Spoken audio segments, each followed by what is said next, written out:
It all began not in the skies over Europe, but in the quiet design offices of an American aircraft company that few people outside the aviation world had ever heard of, Republic Aviation. It was the early 1940s, and the Second World War had already engulfed Europe in fire. Britain was fighting for survival, Germany's Luftwaffe ruled the skies, and the United States was preparing for a war that seemed inevitable. American engineers knew that the next great conflict wouldn't just be fought on the ground or the sea, it would be decided in the air. And to win that battle, America needed something entirely new, a fighter so powerful, so rugged, and so fearsome that it could dominate the skies from high altitude to treetop level.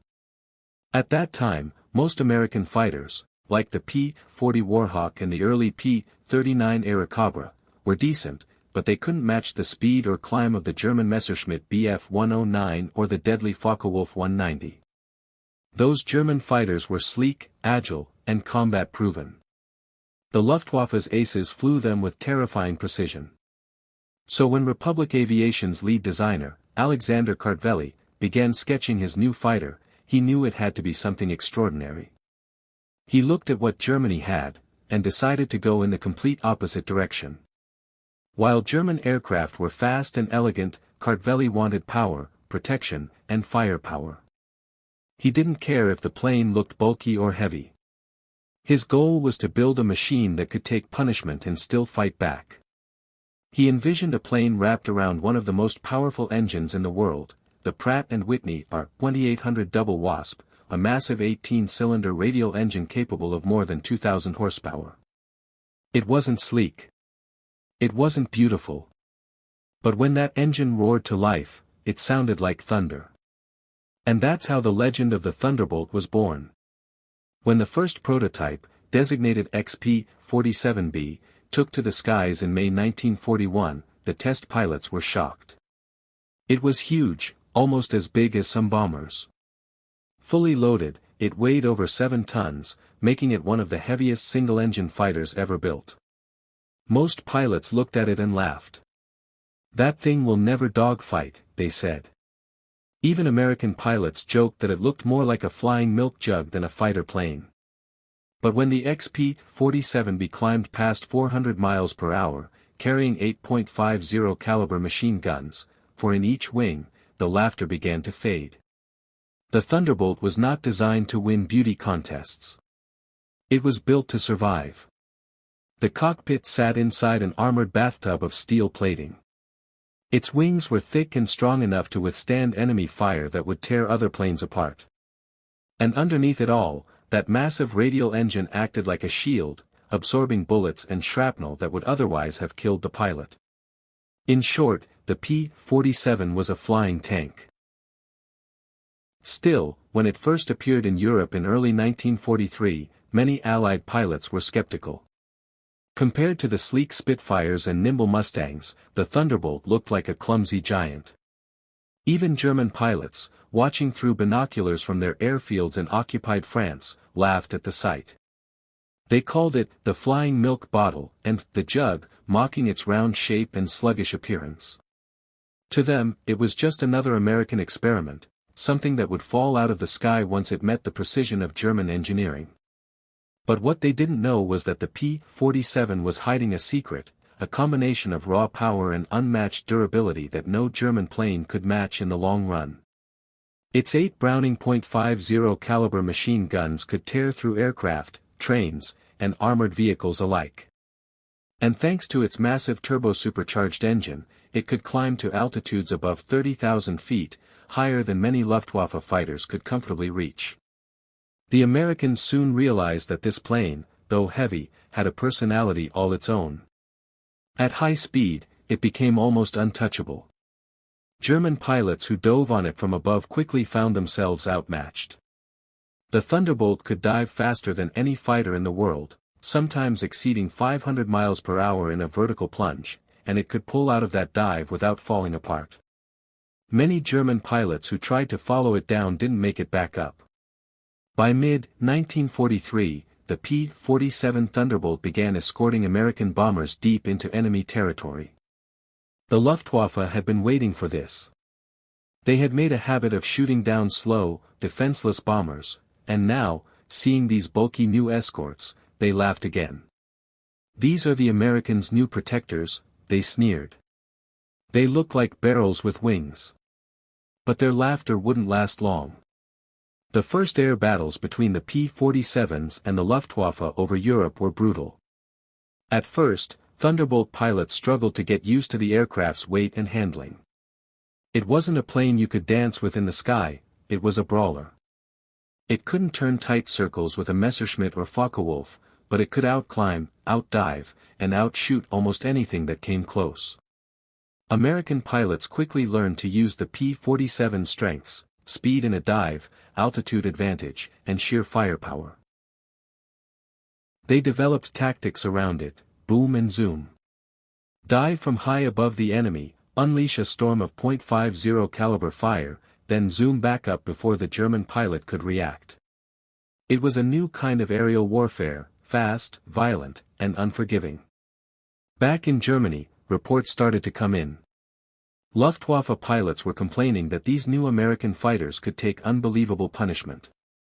One German ace, after riddling a Thunderbolt with 20mm cannon shells, watched in disbelief as it kept flying, its pilot still firing back. "It is not possible," he said. "That machine should have been destroyed." Another pilot described it as, like fighting a flying fortress. The Allies soon embraced the plane's nickname, the Jug. What started as an insult became a badge of honor. The Jug might not have been graceful, but it was unstoppable. By late 1943, the P-47 Thunderbolt had proven itself not just as a fighter, but as a ground attack weapon. Those 8.50 caliber guns could shred anything on the ground: trucks, trains, tanks, you name it. Pilots loved its ruggedness. Even if the plane came back full of holes, it almost always brought its pilot home. Mechanics would patch it up, reload it, and send it back into the sky the next day. For the German pilots, the laughter had stopped.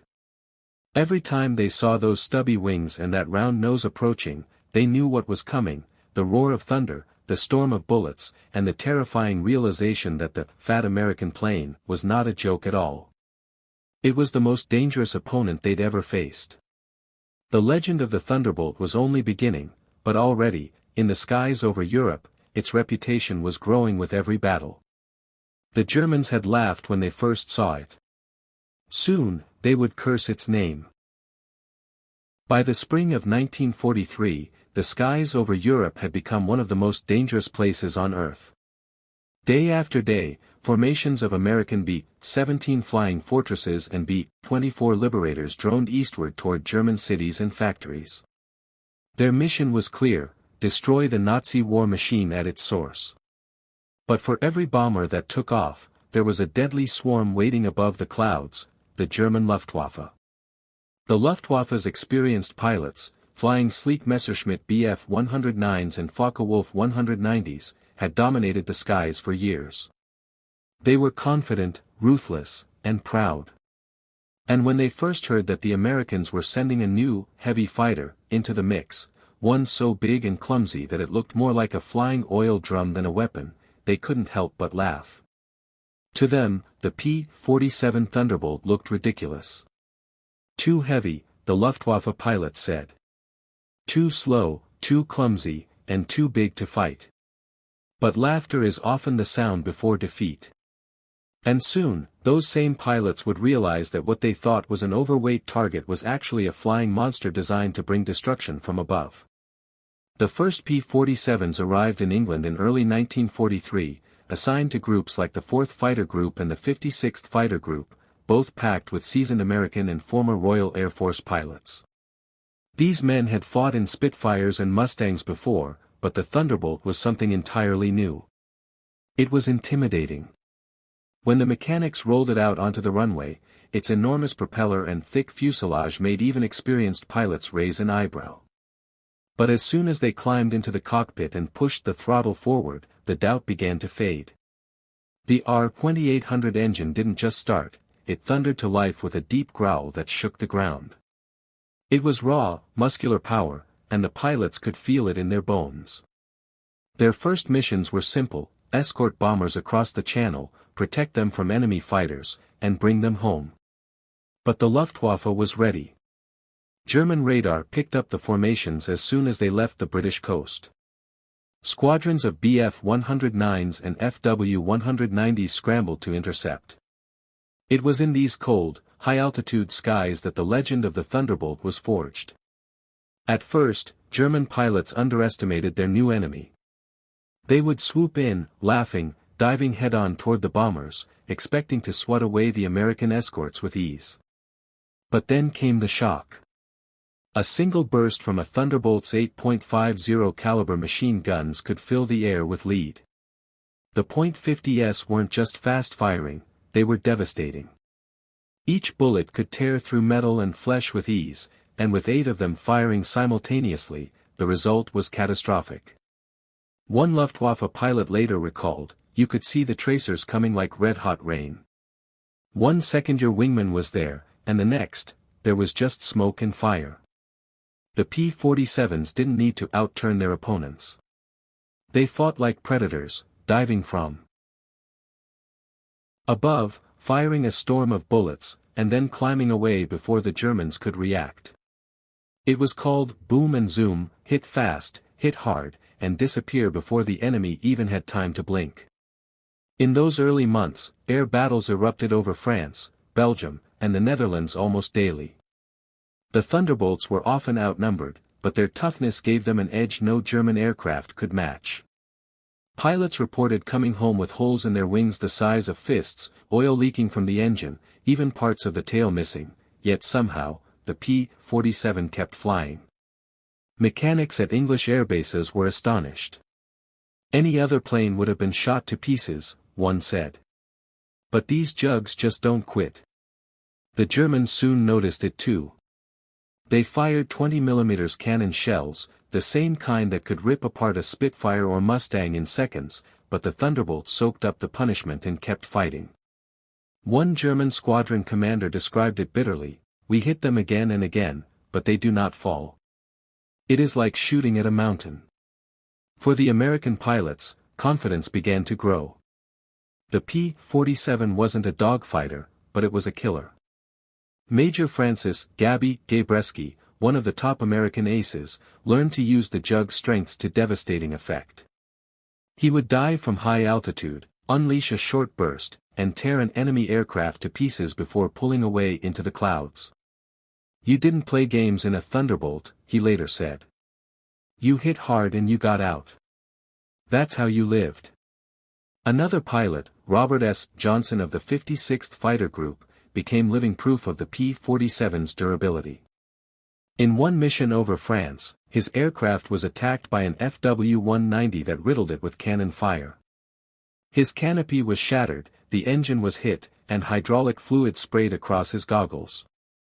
The German pilot pulled alongside, waved mockingly, and fired a final burst, but Johnson's jug refused to die.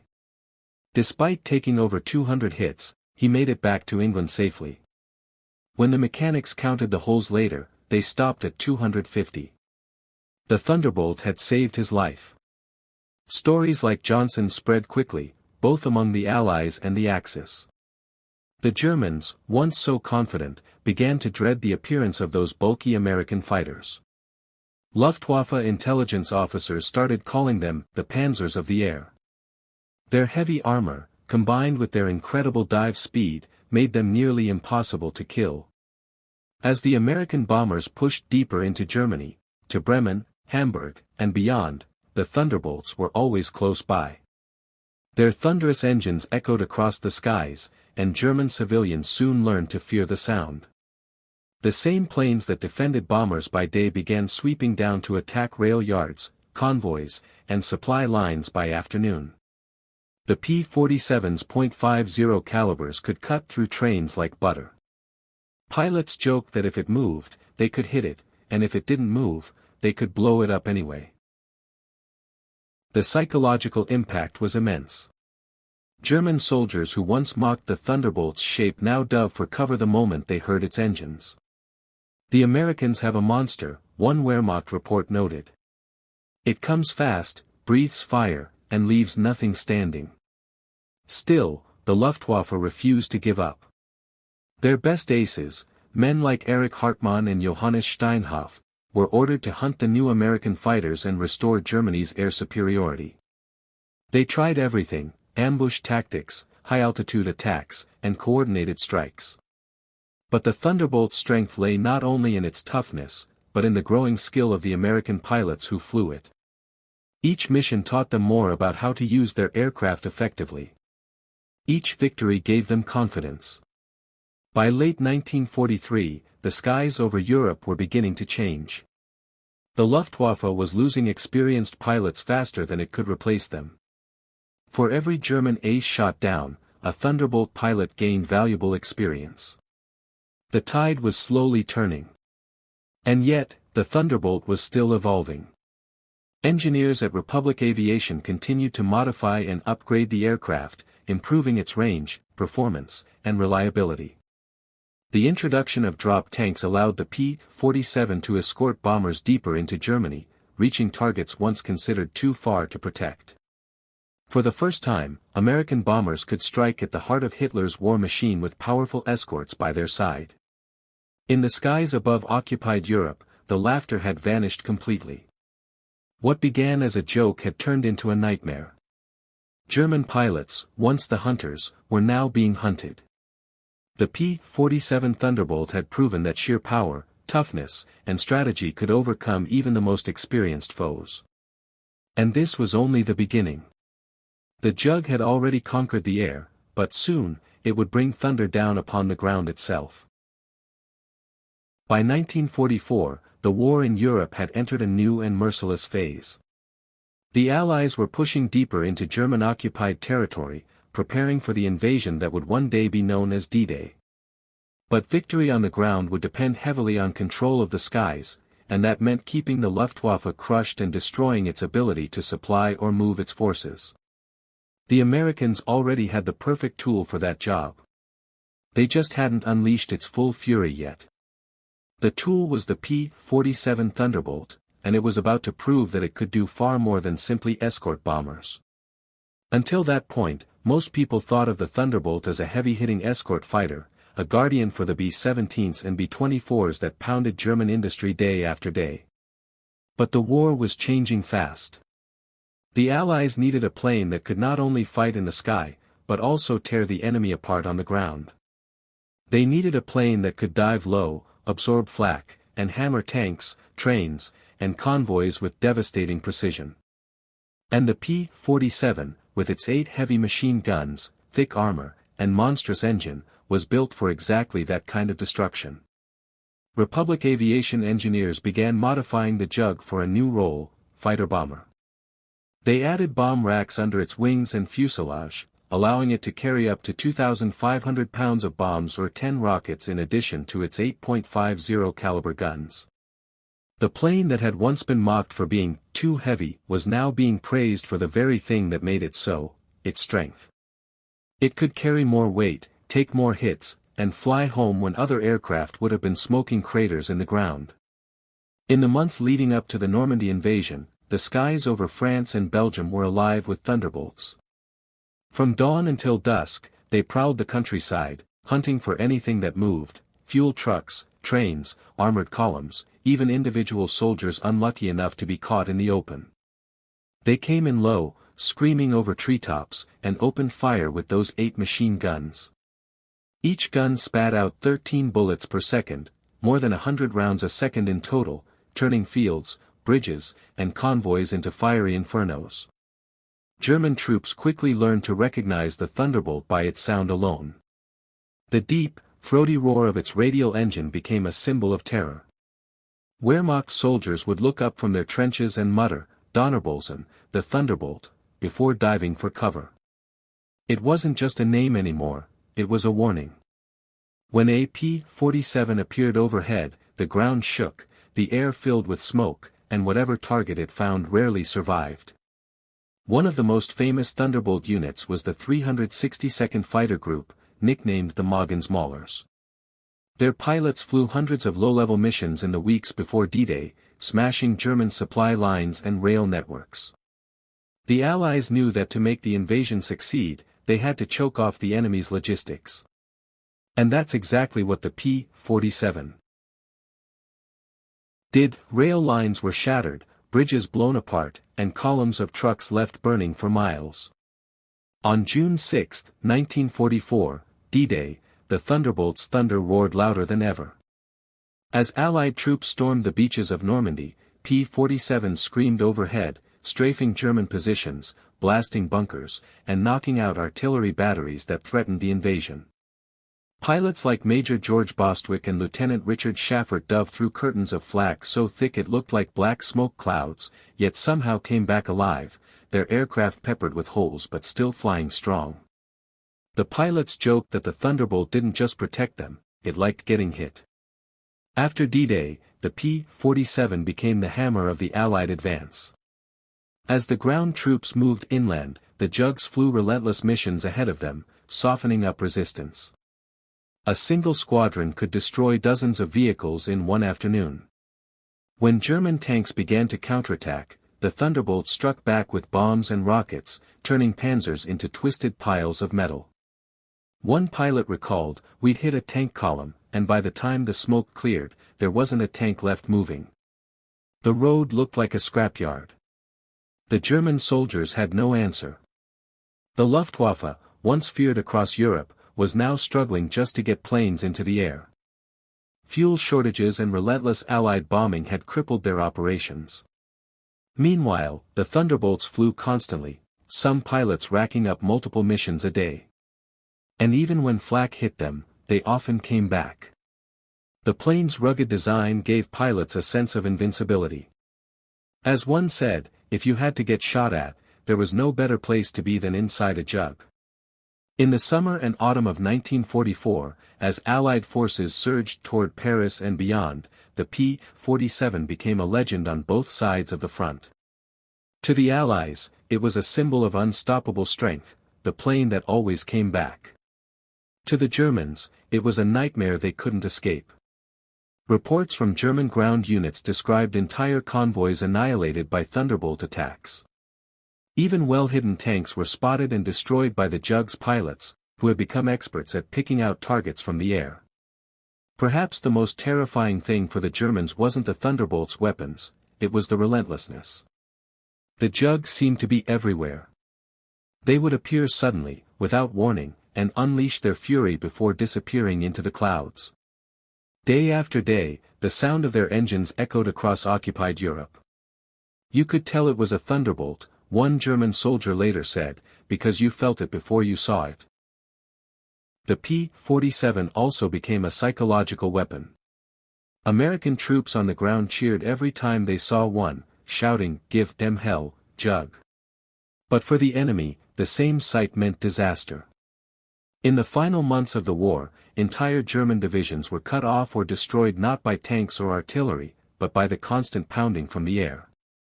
The Thunderbolt's firepower made sure that no retreat was safe, no convoy could move, and no hiding place lasted for long. Meanwhile, the pilots themselves grew into legends. Men like Gabby Gabreski, Robert Johnson, and Dave Schilling racked up dozens of kills in the air and hundreds of ground targets destroyed. The Thunderbolt wasn't just a machine, it was an extension of their will. When the enemy heard the name, Gabreski, they knew trouble was coming, and when they saw the Jug's shadow, they knew death wasn't far behind. By late 1944, the Luftwaffe's laughter was a distant memory. Their fuel reserves were gone, their pilots exhausted, and their morale shattered. The once mighty German Air Force was being torn apart by relentless waves of Allied aircraft, and none more feared than the P-47. Even the arrival of the advanced Messerschmitt Me-262 jet fighter couldn't turn the tide. The jets were fast, but there were too few of them, and they were vulnerable on takeoff and landing, perfect prey for Thunderbolt pilots lying in wait near German airfields. From high-altitude dogfights to low-level ground strikes, the P-47 had proven that it could do it all. It wasn't the fastest or prettiest fighter of the war, but it was the toughest, the loudest, and the most reliable. When the German pilots once laughed at its shape, they couldn't have imagined that this same, fat, airplane would one day bring ruin to their army, their supply lines, and their dreams of victory. As the Allied forces crossed the Rhine and marched into Germany in 1945, the Thunderbolt flew above them like a guardian spirit, always present, always roaring, always deadly. For every bridge that fell, for every tank that burned, and for every German soldier who fled in terror, the message was the same: the Americans had brought the thunder, and there was no shelter from the storm. The P-47 had gone from being a misunderstood prototype to the most feared warplane in Europe. It was no longer just a machine. It was the voice of Allied vengeance, roaring across the skies, reminding the world that even the ugliest fighter could become the most beautiful symbol of victory.